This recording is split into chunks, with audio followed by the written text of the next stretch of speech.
mahasiswa PPG dalam jabatan kategori 1 tahun 2022 di Universitas 11 Maret.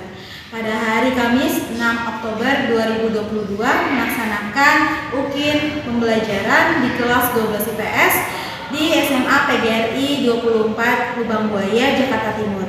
Selamat menyaksikan. Assalamualaikum warahmatullahi wabarakatuh. Waalaikumsalam warahmatullahi wabarakatuh. Selamat pagi semuanya. Pagi, Bu. Apa kabarnya hari ini? Baik. Alhamdulillah. Nah, sebelum memulai pembelajaran, di sini Ibu akan ketua kelas ada? Ya, oke. Silakan ketua kelas untuk menyiapkan kelasnya. Siap. Oke, Mari teman-teman, sebelum kita mulai pelajaran hari ini, alfabet itu kita berdoa menurut agama seperti kita masing-masing. Berdoa dimulai.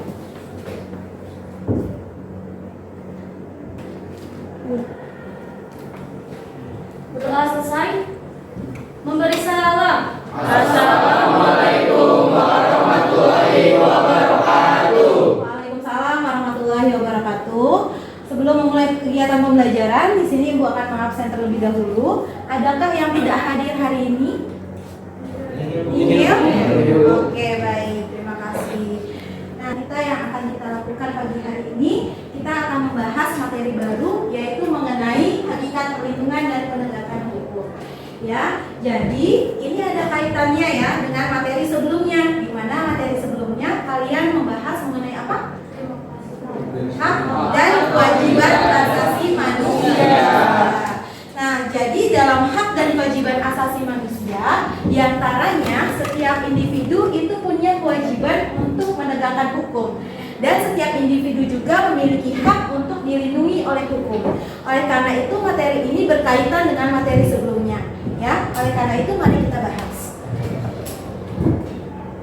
Nah, di sini ya, ada kata-kata penyemangat nih. Selamat datang para siswa yang luar biasa. Mari bekerja sama, belajar dengan keras, saling menghormati dan mendukung dalam melalui setiap tantangan. Ayo lakukan. Kita semangat ya hari ini ya. Oke, baik. Nah, di sini Ibu akan menyampaikan materi belajar kaitannya dengan bab 2 ini, yaitu diantaranya kita akan mempelajari yang pertama adalah konsep perlindungan dan penegakan hukum. Yang kedua, sifat dan ciri-ciri hukum, dan yang ketiga adalah perlindungan dan penegakan hukum.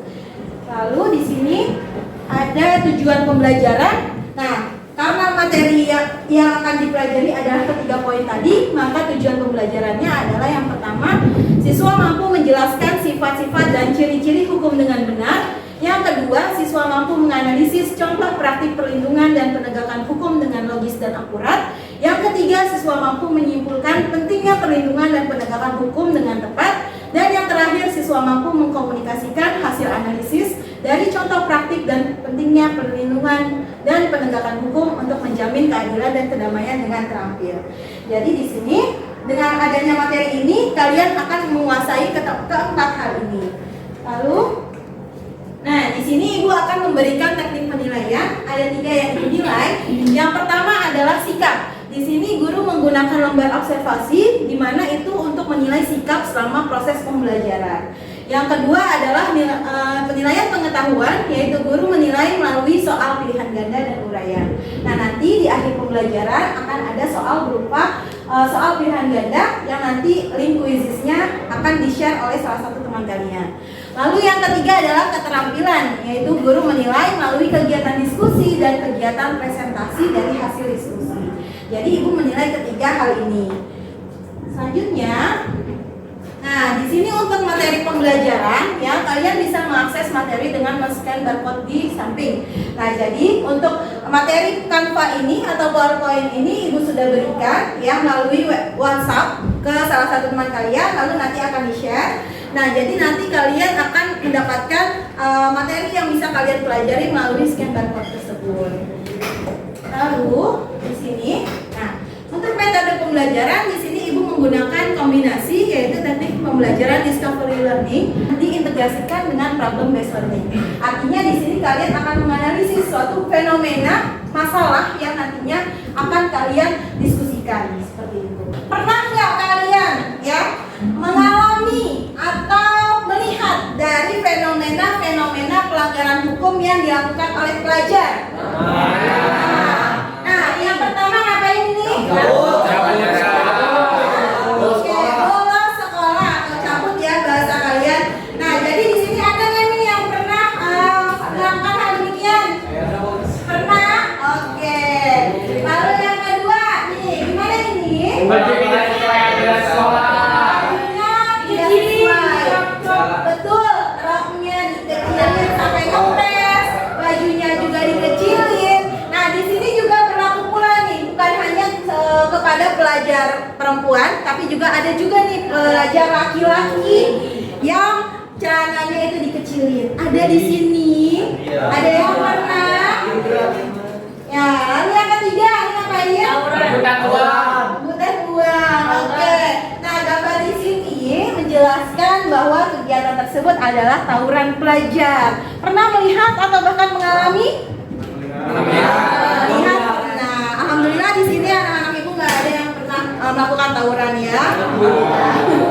Nah, jadi dari contoh yang pertama, kedua, dan ketiga ini adalah contoh pelanggaran hukum yang pada umumnya atau biasa dilakukan oleh siswa-siswi sekolah.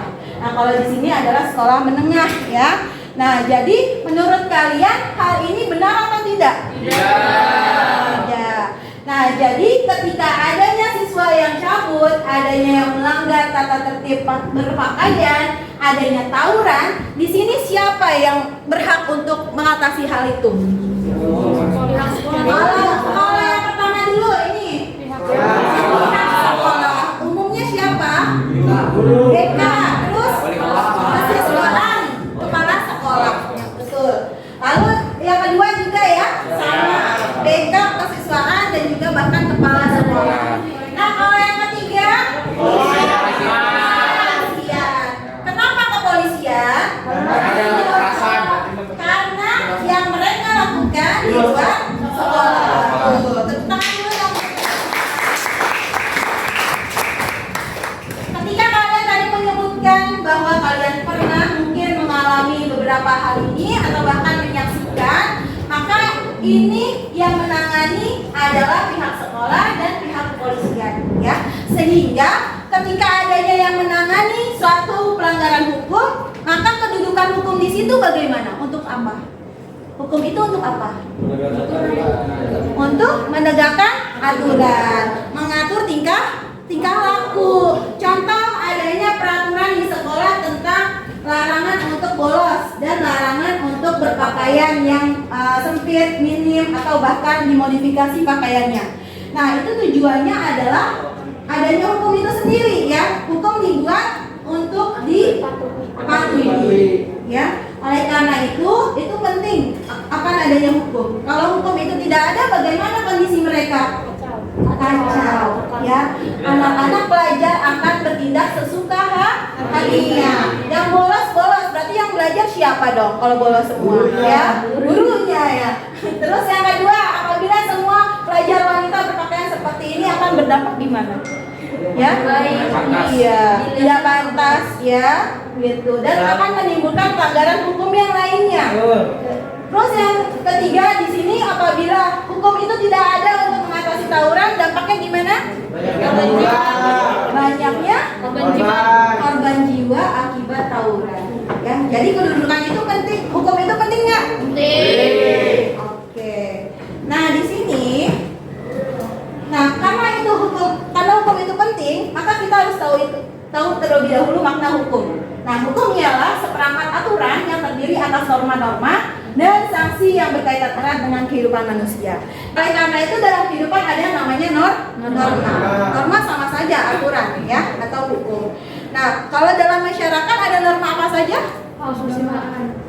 Agama, kesusilaan, kesopanan, norma hukum dan norma adat.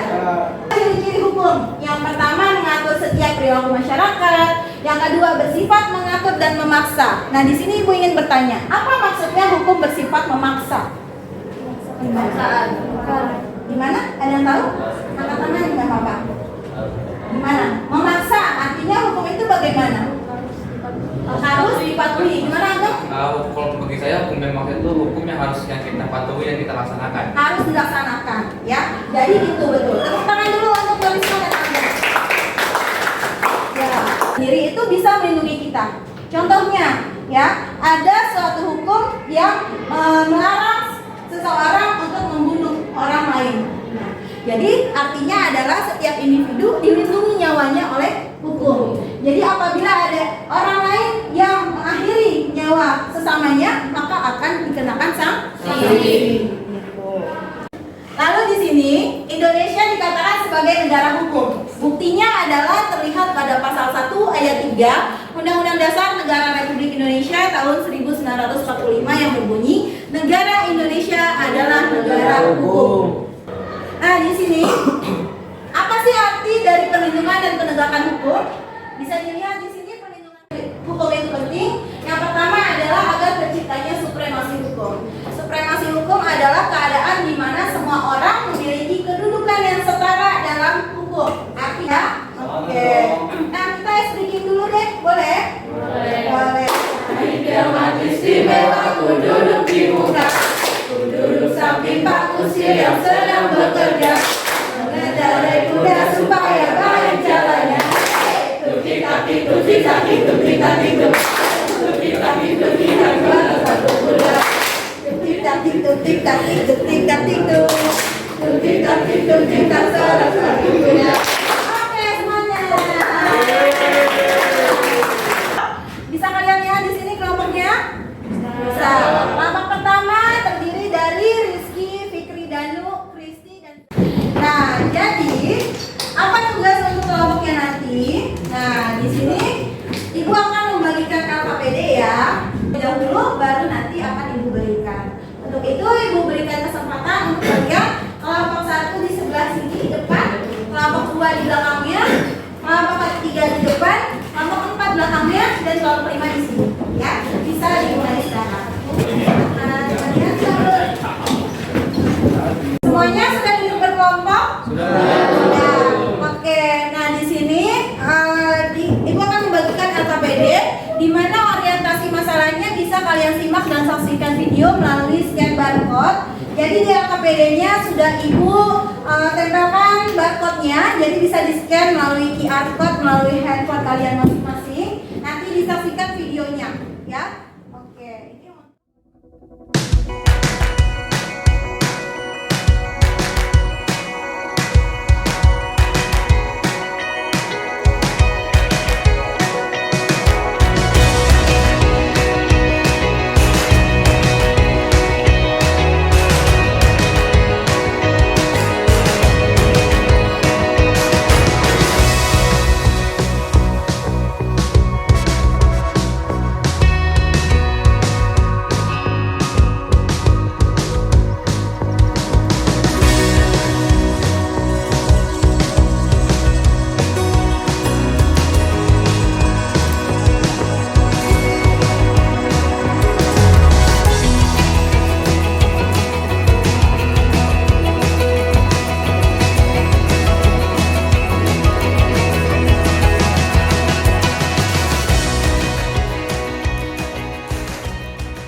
hipotesis adalah pendapat kalian masing-masing ya. Pendapat kalian per kelompok. Menurut kalian yang pertama, bagaimana sih cara menegakkan hukum terkait kasus pelanggaran lalu lintas tersebut? Lalu nanti kalian konfirmasi ke kajian literaturnya, laku dibiarkan begitu saja.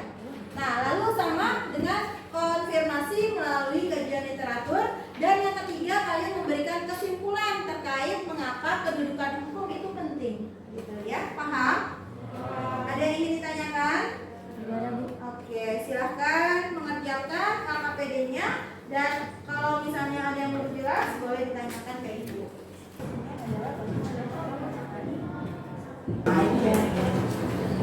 Oke, dikerjain ya. Terus ini bagaimana paham dengan perintahnya? Oke.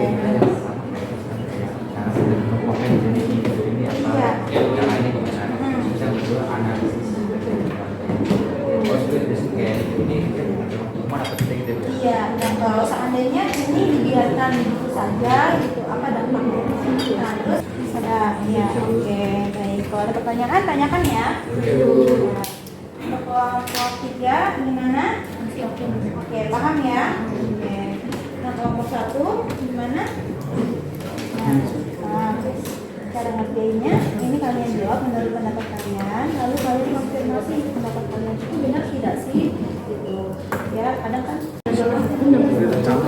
sama atau berbeda? Apakah penelitian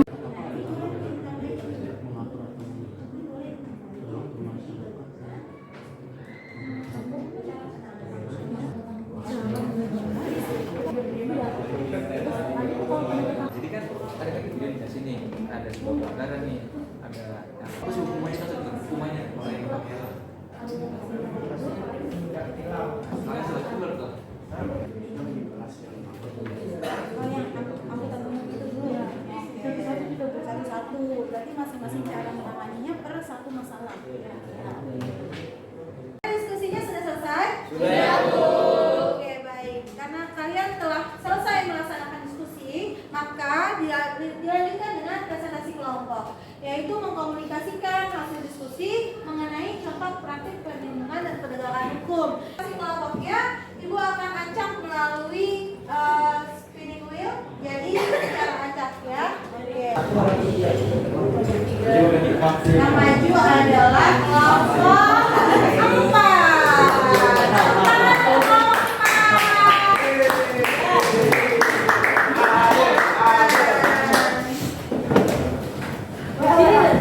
Terakhir. Ini mau maju dulu. Di tengah.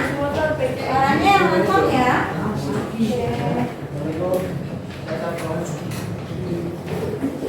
Assalamualaikum warahmatullahi wabarakatuh. Waalaikumsalam warahmatullahi wabarakatuh. Kami dari kelompok 4 akan mempresentasikan apa yang sudah kami diskusi. Sebelumnya kami memperkenalkan diri. Nama saya Adnan Sunojati.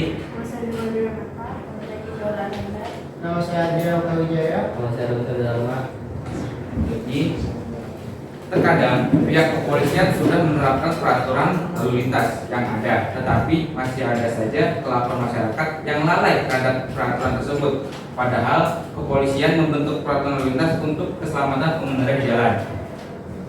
Yang pertama, bagaimana cara menegakkan hukum terkait kasus dalam video tersebut, lalu buktikan benar atau tidak. Hal itu adalah solusi melalui kajian literatur.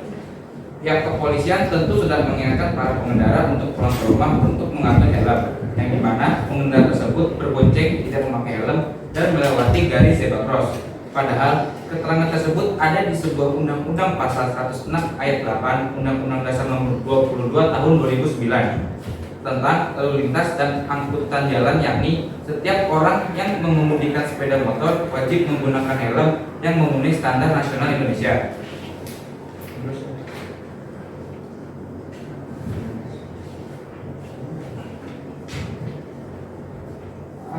Yang kedua, analisislah akibat yang akan terjadi apabila pelanggaran hukum tersebut yang terdapat dalam video dibiarkan begitu saja, pelaku tidak diberikan sanksi, lalu buktikan benar atau tidak apa pendapatmu melalui kajian literatur sumber belajar.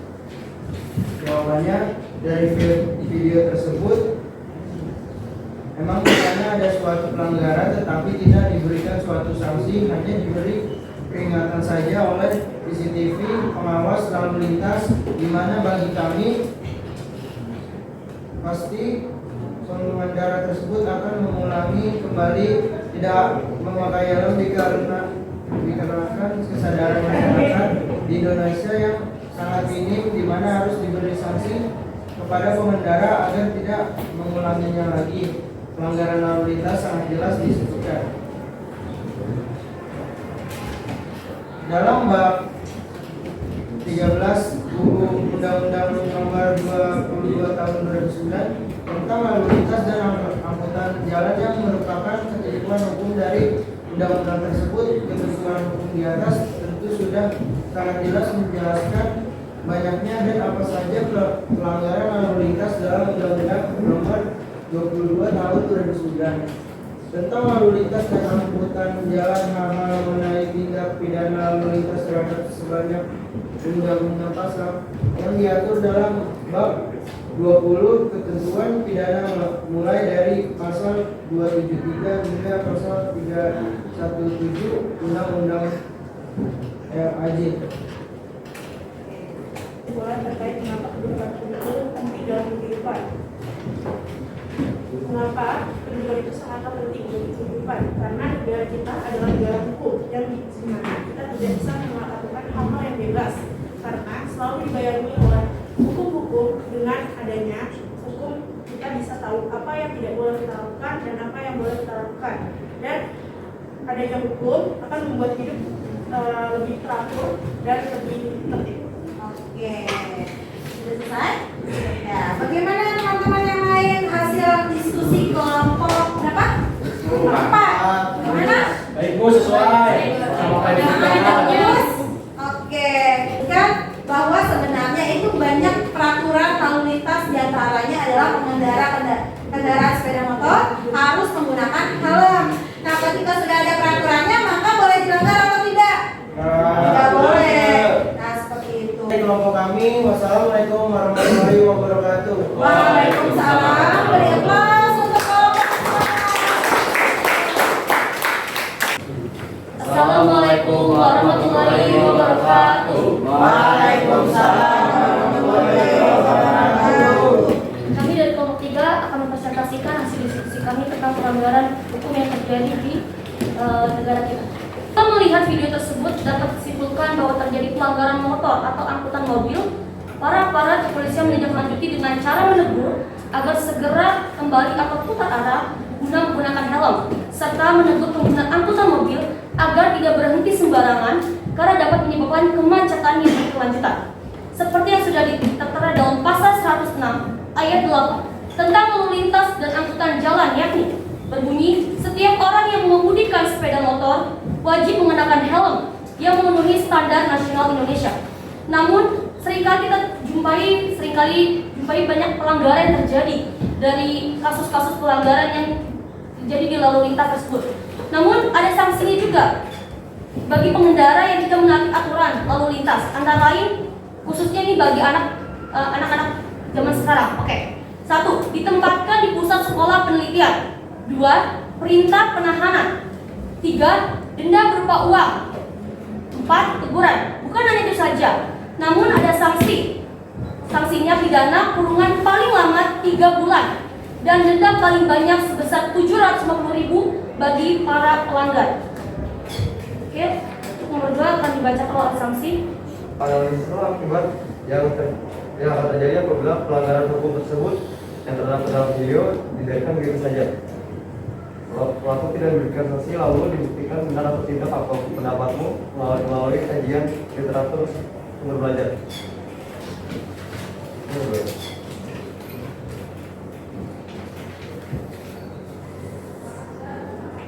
Dua, akan bertambahnya banyak orang yang melakukan pelanggaran dapat menimbulkan ketidaktertiban dalam lalu lintas di jalan. Bisa menimbulkan kecelakaan lalu lintas yang disebabkan ketidaktaatan pengguna motor dan angkutan mobil. Makin banyak orang yang melanggar aturan lalu lintas atau malah menghiraukan pentingnya aturan di jalan raya. Nomor 3, ini akan dibacakan oleh dia. Kesimpulan terkait mengapa kedudukan hukum itu penting dalam kehidupan. Tuliskan meja literaturnya.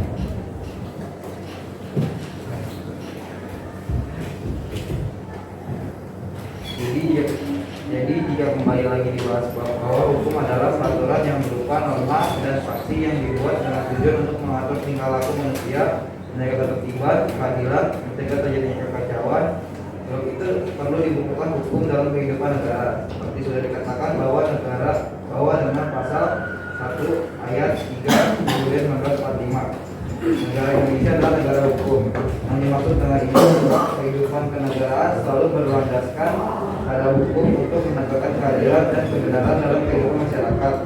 Karena jika tidak ada hukum, terjadinya setiap orang akan bertindak semena-mena. Masyarakat tidak mempunyai pedoman atau petunjuk bagaimana cara berperilaku serta terhambat suatu pembangunan dalam kehidupan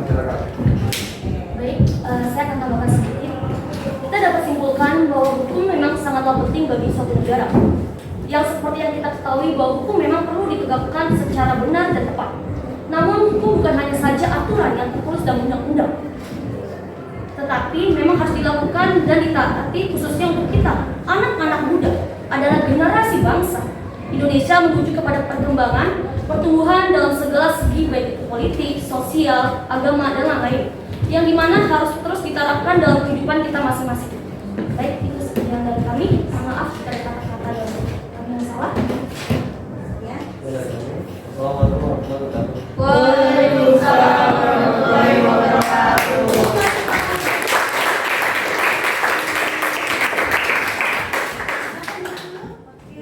Kegiatan presentasi tadi kita bisa simpulkan bahwa hukum itu apa? Hukum itu adalah suatu norma-norma yang harus dijalankan oleh manusia. Oleh manusia, seperangkat norma yang harus dilaksanakan oleh semua orang, ya, tanpa kecuali. Lalu fungsinya hukum sendiri untuk apa? Apa? Mengatur tingkah laku manusia. Nah, supaya manusia tahu mana yang boleh dilakukan dan mana yang tidak boleh dilakukan. Nah, sehingga akan terciptanya apa nanti? Pelanggaran. Terciptanya ketertiban, ketentraman dan kedamaian. Jadi hidup di masyarakat jadi teratur dengan adanya hukum. Ya, hukum ini sebagai pedoman bagi masyarakat untuk bertingkah laku. Oke. Nah, jadi dari materi tadi paham semuanya?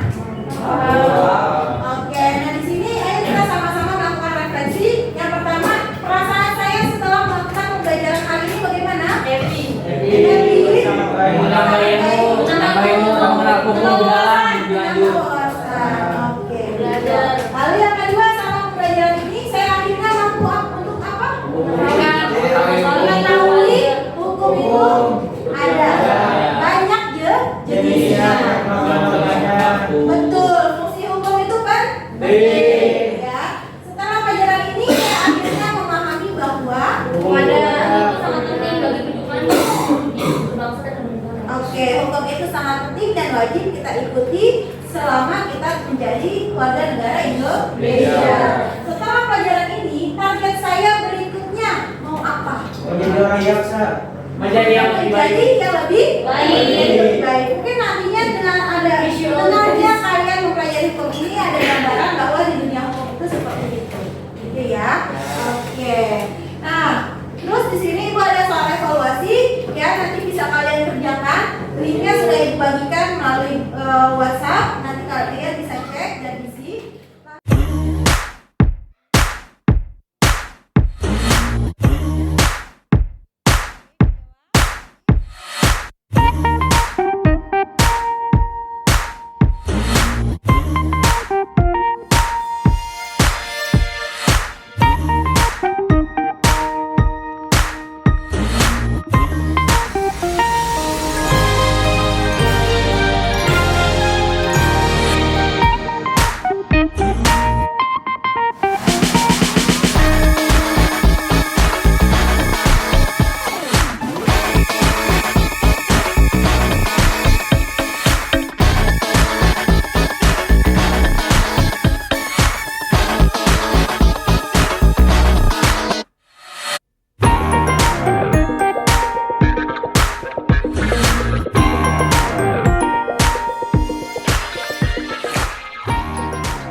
Jadi masing-masing kelompok nanti membuat video, misalnya video mengenai kasus penjamretan. Nah, jadi buat skenario-nya, siapa yang jadi korban penjamretan, siapa yang jadi pelaku, siapa yang jadi pihak polisi, gitu. Buat skenario-nya dan itu maksimal 15 menit.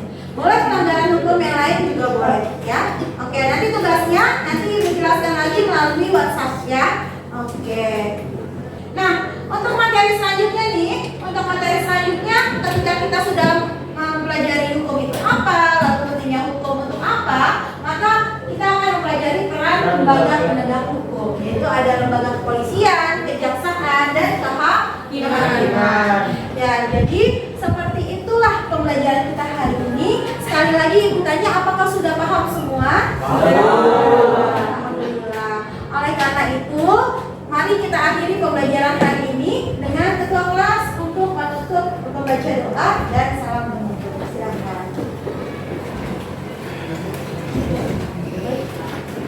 Siap, teman-teman, sebelum kita mengakhiri pembelajaran hari ini, alangkah baiknya kita berdoa menurut agama dan kita masing-masing agar ilmu yang hari ini kita pelajari dapat kita terima dengan baik.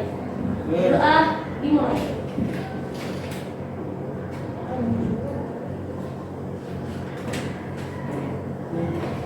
Doa selesai. Memberi salam. Assalamualaikum warahmatullahi wabarakatuh. Waalaikumsalam warahmatullahi wabarakatuh. Ibu ucapkan terima kasih atas kegiatan hari ini. Mudah-mudahan bermanfaat dan kita berjumpa lagi di minggu depan ya. See you